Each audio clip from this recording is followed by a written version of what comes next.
आम्ही येत्या 26 तारखेला रविवारी येत्या 26 तारखेला आम्ही हा मोर्चा आम्ही काढत आहोत. हा मोर्चा निघेल शिवाजी पार्क शिवतीर्थावरून हा निघेल आणि हा मोर्चा जाईल सिद्धिविनायकाच्या इकडे. तिथे जाऊन आम्ही देवाला साकडं घालणार आहोत की या सरकारला सुबुद्धी देव, आणि याच्यासाठी म्हणून तिकडे आम्ही त्याची सांगता करणार आहोत. आणि हा आत्ताचा आमचा कार्यक्रम आहे. मला छोटं पुढे मी कालच दिल्लीला जाऊन आलो. माझ्या आधी अमित पण जाऊन आला. आपल्या माध्यमातून ही दृश्य संपूर्ण जग पाहत आहे. एक गोष्ट नक्की की हा विषय केवळ नीटच्या परीक्षेपुरता मर्यादित नाही आहे. कारण ज्या वेळेला मी गेलो, माझ्यासोबत संजय राऊत होते, अनिल देसाई, अरविंद सावंत ही सुद्धा मंडळी होती, खासदार होते. आणि त्या गर्दीमध्ये एक व्यक्ती राजा तिकडे संजयला असं भेटला की त्यांनी विचारलं की आप कहाँ से आए हो. संजयने विचारलं तर मैं बिहार से आए हूँ लेकिन मैं हूँ तो मध्य प्रदेश का. तर तो काही विद्यार्थी वाटत नव्हता पण मध्यमवयीन तरुण होता. तर त्याला विचारलं आप क्यों आए हैं.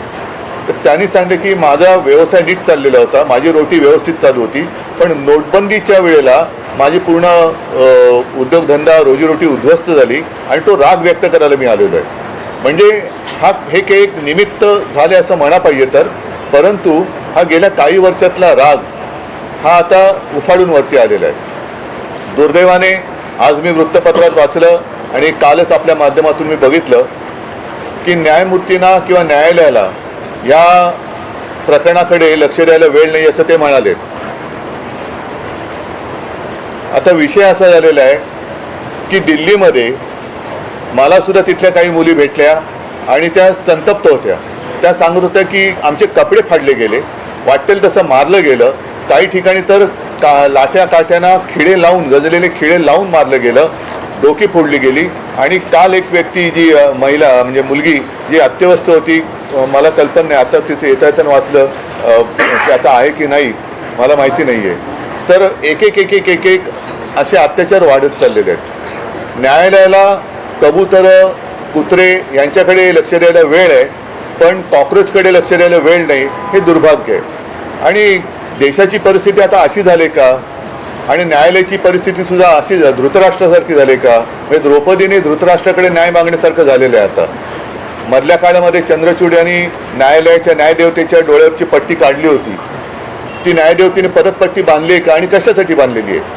हे एकूणच जे चाललेलं आहे हे सरकार आता कोणाला आपलं वाटतं असं दिसत नाही आहे. कारण मी ज्या वेळेला तिथे पोचलो तेव्हा जसं आत्ता राज म्हणाला की आता विषय केवळ धर्मेंद्र प्रधान यांच्या राजीनाम्यापुरता नाही, तर ह्या मुलांना, या विद्यार्थ्यांना आता हे सरकार नकोसं झालेलं आहे.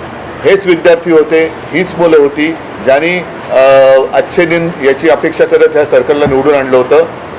पण हे सरकार निर्दयीपणाने वागतंय. पंतप्रधानांनी आज ते काय ट्विट केले, कारण त्यांनी जाऊन बोलायला काय हरकत नव्हती. म्हणजे याच्यामध्ये कमीपणा बाळगण्याचं काही कारण नाही आहे. आपली मुलं आहेत, आपली जनता आहे, यांच्याबरोबर चर्चा करायला कमीपणा वाटण्याची गरज नाही आहे. पहिल्या दिवशी जर का सरकारने यांच्याबरोबर चर्चेचे दरवाजे उघडले असते किंवा पहिल्या दिवशी जर का यांना बोलवलं असतं तर ही इथपर्यंत वेळ वाढली नसती, एवढी हे आंदोलन ताणलं गेलं नसतं. लोकांना आज व्यक्त व्हायचे, इतके वर्ष साठलेला राग, असंतोष हा उफाळून वर आलेला आहे आणि त्याला एक वाट करून देण्याचा आम्ही प्रयत्न करतोय. ही वाट करून देत असताना सर्वांना सांगतोय की कोणीही, कारण बरेच जण या असंतोषाच्या ठिणगीला वेगळं वळण लावण्याचा प्रयत्न करत आहेत. मग पोलिसांवरती हल्ले करण्याचा प्रयत्न करत आहेत. काही गुंड म्हणजे सिव्हिल ड्रेसमधले लोक, यांच्यात पोलिसांच्या लाठ्या यांच्या हातात कशा आलेल्या आहेत. मग त्यांच्या तिकडे नावाची पट्टी पण नाही आहे, काही कपडे त्यांचे पोलिसांचे नाही आहेत. म्हणजे हे गुंड, आता माझं मग असं म्हणणं आहे की हे आंदोलन मोडायला पाकिस्तानमधून गुंड भाजपने आणलेत का. कारण यांची काय ओळख पाळख काही नाही आहे. त्यांना ओळख विचारलं तर सरळ ते काही त्यांच्या निर्विकार चेहऱ्याने ते आपले बघतात लोकांकडे. काही त्यांना पडलेलं नाही आहे. ना मुलांच्या व्यथेची त्यांना जाणीव आहे, ना त्यांच्या वेदनेची त्यांना जाणीव आहे. बेसुमार लाठीमार करतायत आणि अशी ही सगळी गुंडागर्दी ही सरकार चालवत असताना कोणी गप्प बसू नये. आपण व्यक्त व्हायला पाहिजे आणि त्या व्यक्त होण्यासाठी, ती वाट करून देण्यासाठी येत्या रविवारी आम्ही मी मोर्चा म्हणण्यापेक्षा एक देशाची ताकद काय असते ही ताकद दाखवून देण्यासाठी ह्या मोर्चाचं आयोजन केलेलं आहे. जसं राजने सांगितलं की शिवाजी पार्क ते सिद्धिविनायकला राज आपण जाऊन दोन गोष्टी करू. एक तर या सरकारला सुबूत दे, नाहीतर सिद्धिविनायकाला साकडवलं की या देशावरती आलेलं हे अरिष्ट सरकारच्या रूपाने हे लवकरात लवकर दूर कर.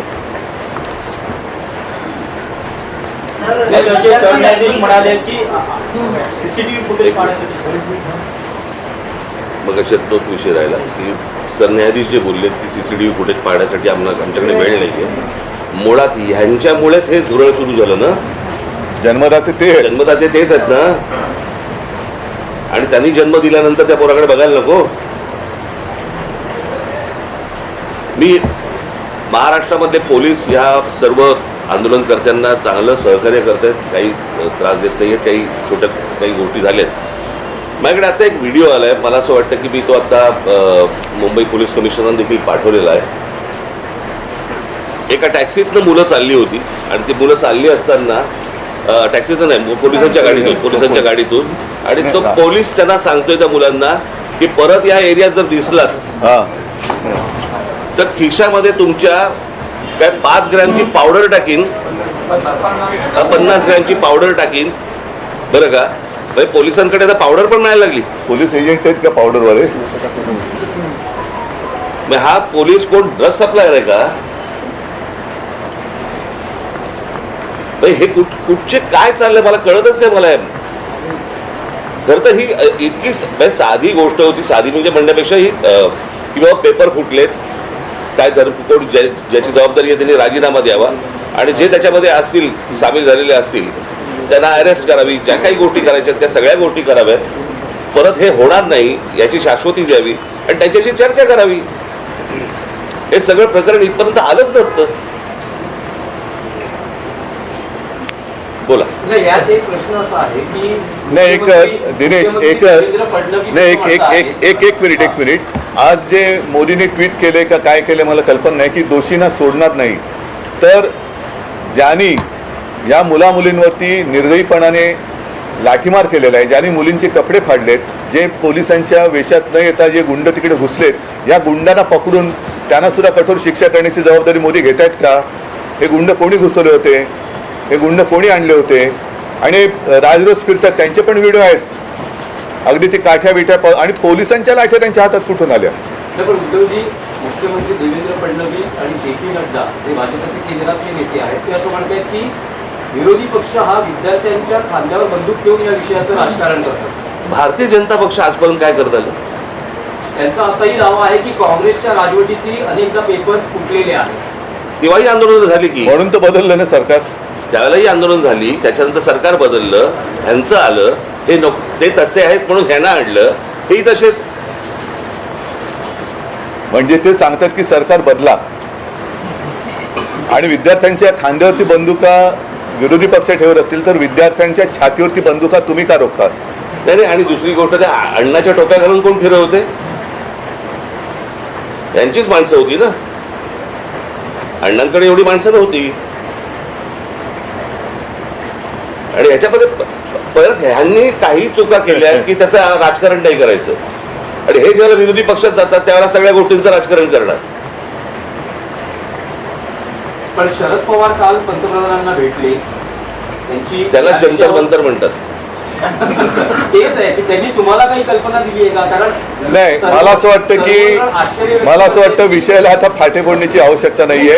आम्ही सगळेजण आम्ही ऐका मला बोलू तर द्या. मला बोलू तर द्या. माझं म्हणणं काय आहे की जसं आज मी आणि राजा एकत्र आलेलोच आहोत, त्याच्या आधी सुद्धा मी सगळ्यांना आवाहन केलेलं आहे की ज्यांना देशाच्या भविष्याविषयी चिंता आहे.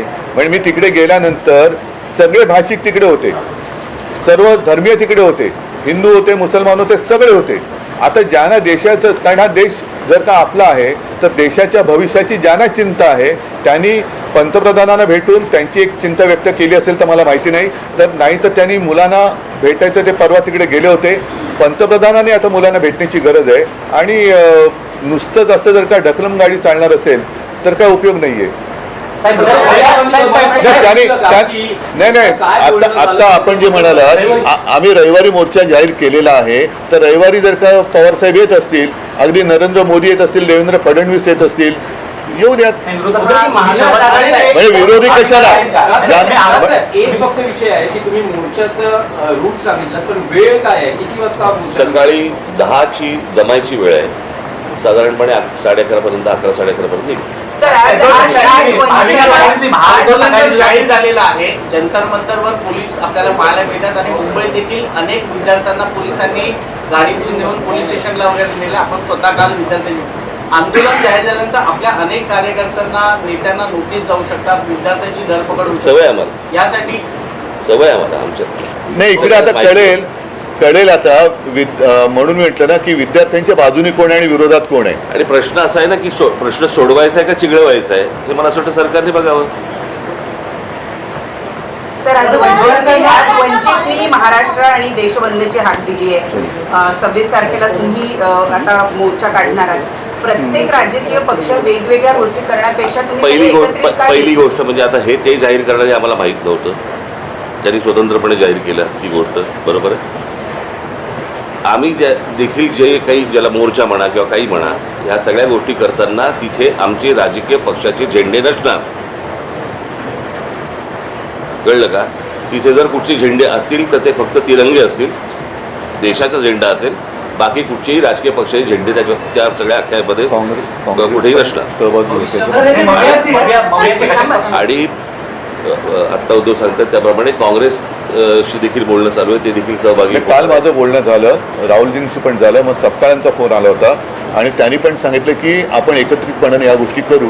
आता हे आम्ही परवाच्या मोर्चाची घोषणा तर केलेली आहे, आता त्यांना सुद्धा आम्ही सांगतोय सगळ्यांनीच, अगदी पवार साहेबांना असेल आणि भारतीय जनता पक्षातल्यांना सुद्धा जे विद्यार्थ्यांचे खरे पालक आहेत, ज्यांना विद्यार्थ्यांबद्दल तरुणांबद्दल चिंता आहे, आणि असे अनेक भाजपचे लोक आहेत की त्यांना आता असं वाटतं की आपण भाजपचे समर्थक राहून गुन्हा केला, ते सगळेजण या मोर्चात सहभागी होऊ शकतात. आणि मला असं वाटतं एकच मिनिटं, आणि मला असं वाटतं विद्यार्थ्यांबरोबर आवाहन करीन की पालकांनी देखील याच्यामध्ये सामील व्हावं.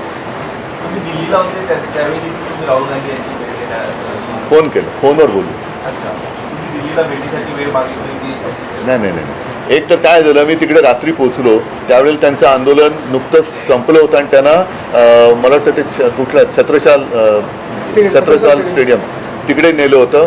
मला जंतर मंतरवरती जायचं होतं कारण अभिजित आणि सगळेजण तिकडे वाट बघत होते. मी तिकडे गेल्यानंतर मग माझी काही भेट झाली नाही, पण काल सकाळी माझं फोनवरती बोलणं होतं. भविष्यामध्ये आपण जंतर मंतरवर विद्यार्थ्यांशी थेट संवाद जाण्यासाठी जाणार आहात? अरे मी आत्ताच गेलो असतो, माझी तब्येत बरी नव्हती म्हणून. नाही, दुसरा मुद्दा काय माहिती आहे ना, जंतर मंतरवरती एक केंद्रबिंदू झालेला आहे, पण ही आता पूर्ण देशाची भावना आहे. म्हणून मी जे म्हटलं ना की एक राष्ट्र एक भावना, जो जिथे जिथे आहे तिथे त्यांनी या गोष्टीचा विरोध व्यक्त केला पाहिजे. सगळेजण काही जंतर मंतरवरती पोहोचू शकतात, जाऊ शकतात आणि जाण्याची गरज असं मला वाटत नाही. आज ग्रामीण भागात सुद्धा आंदोलनं होत आहेत, राज्यातल्या आणि देशातल्या अनेक शहरांमध्ये ही आंदोलनं होत आहेत. विद्यार्थी झुंडीच्या झुंडीने बाहेर पडत आहेत. आणि कालच एक मी व्हिज्युअल बघितलं की एक तरुणी त्या पोलिसांच्या गाडीसमोर एकटी उभी राहिली होती, इथेच बाजूला. ही तरुणांची ताकद आहे. ज्या ताकदीला झुरळ समजलं जातं, त्या झुरळांच्या ताकदीला आता हे घाबरलेले आहेत.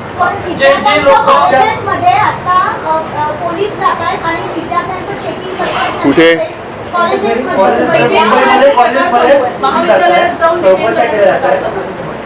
काय कसलं चेकिंग करतात?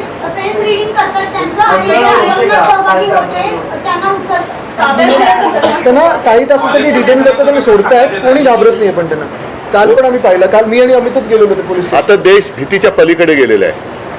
आणि काल सुद्धा मी तिथे ज्यांना भेटलो ना, एक तो तुमच्याच माध्यमातून बघितलं, तो एक मुलगा उभा आहे ना, मारो मारो मारो, तो नागपूरचा मुलगा आहे. तो भेटला मला, तो काय करतील मारून मारून, काय करतील, आणि असं जगून तरी काय फायदा. म्हणजे हे लोक आता त्या भीतीच्या पलीकडे गेले. त्याच्यामुळे चेकिंग, तुम्ही त्यांची मनं नाही ओळखली, शरीर किंवा कपडे चेक करून काय करणार, त्यांच्या मनात काय चालले ते ओळखानं.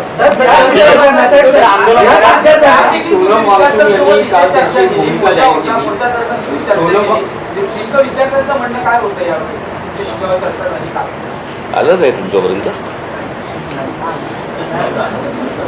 त्यांनी व्हिडिओ काढले होते ना. ऑडिओ व्यवस्थित नाही आहे त्यामुळे सोनम वांगचुक यांचं असं म्हणणं आहे की विद्यार्थ्यांवर ज्या केसेस आहेत हो. त्या मागे घेतल्या तर आपण आंदोलन किंवा उपोषण संपवतो. तुमचं विरोधी पक्षाचं काय म्हणणं आहे की याचा लॉजिकल एंड म्हणजे धर्मेंद्र प्रधान यांचा राजीनामा तेव्हाचे आंदोलन थांबेल, की सरकार असं म्हणते की चर्चा करायला या, लोकसभेत संसदेत यावर चर्चा होईल आणि त्यानंतर मग पुढचा निर्णय घेण्यात येईल. आता तिकडे Logical end काय? नाही बघा, आता प्रत्यक्षात तिकडे काय चाललंय, कारण मी मागे प्रेस कॉन्फरन्स घेतली होती. नाही, मी इथेच बोललो होतो, मला वाटतं की काही वर्षांपूर्वी म्हणजे 2018 साली एक जी डी अगरवाल नावाचे गृहस्थ होते, ते दंगेसाठी उपोषणाला बसले होते. सरकारने लक्ष नाही दिलं. 115व्या दिवशी त्यांनी प्राण सोडला. दंगा आणखीन वाईट झाली. म्हणजे करोनाच्या काळात तर मग दंगेमध्ये मृतदेह पण सोडले गेले. मग या सरकार हे निर्दयी आहे. मी वांगचुकना त्यांना तिथून हलवण्याच्या आधी 1-2 दिवस आधी फोनवरनं बोललो होतो आणि मी त्यांना हेच सांगितलं होतं की आपण उपोषण सोडा, कारण उपोषण कोणासमोर करायचं, ज्यांना काहीतरी संवेदना आहेत. या सरकारला संवेदना नाही आहे. त्याच्यामुळे त्यांना असं वाटतं की अशी लोक गेलेली बरी, म्हणजे एकदा काय ते सगळं स्मशान शांतता होऊ द्या.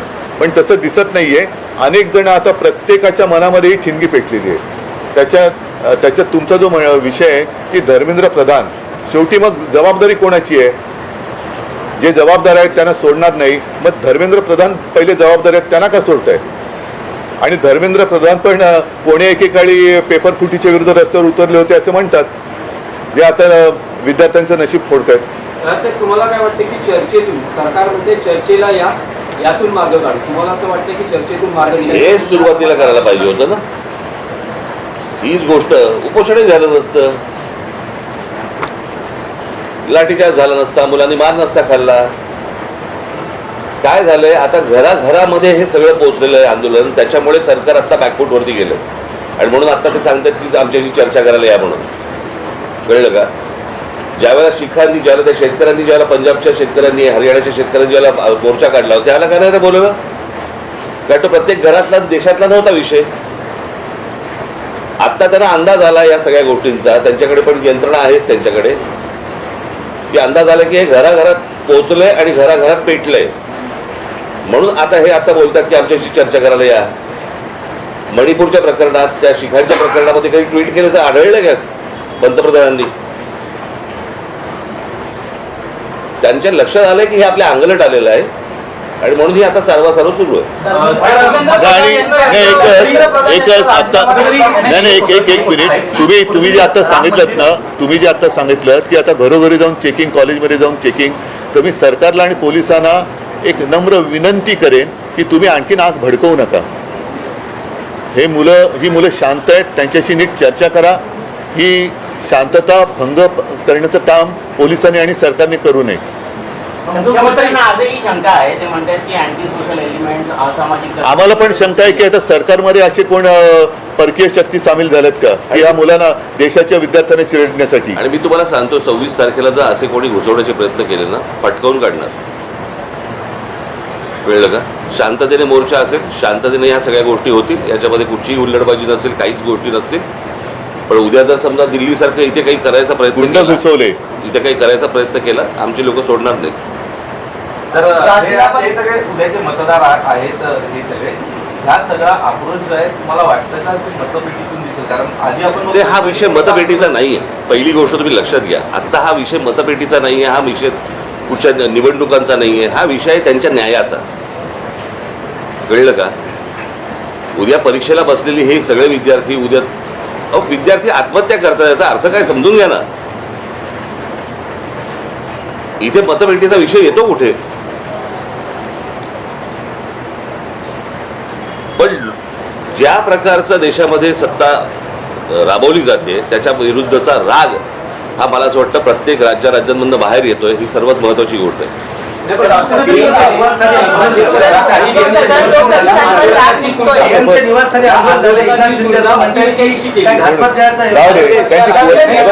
त्यांच्या विरुद्ध बघा, आंदोलनाची तुलना अतिरेक्यांशी केली. त्यांच्या बरोबर तुम्ही त्यांच्या विरोधात काही बोललात की तुम्ही देशद्रोही असता, अँटी नॅशनल असता.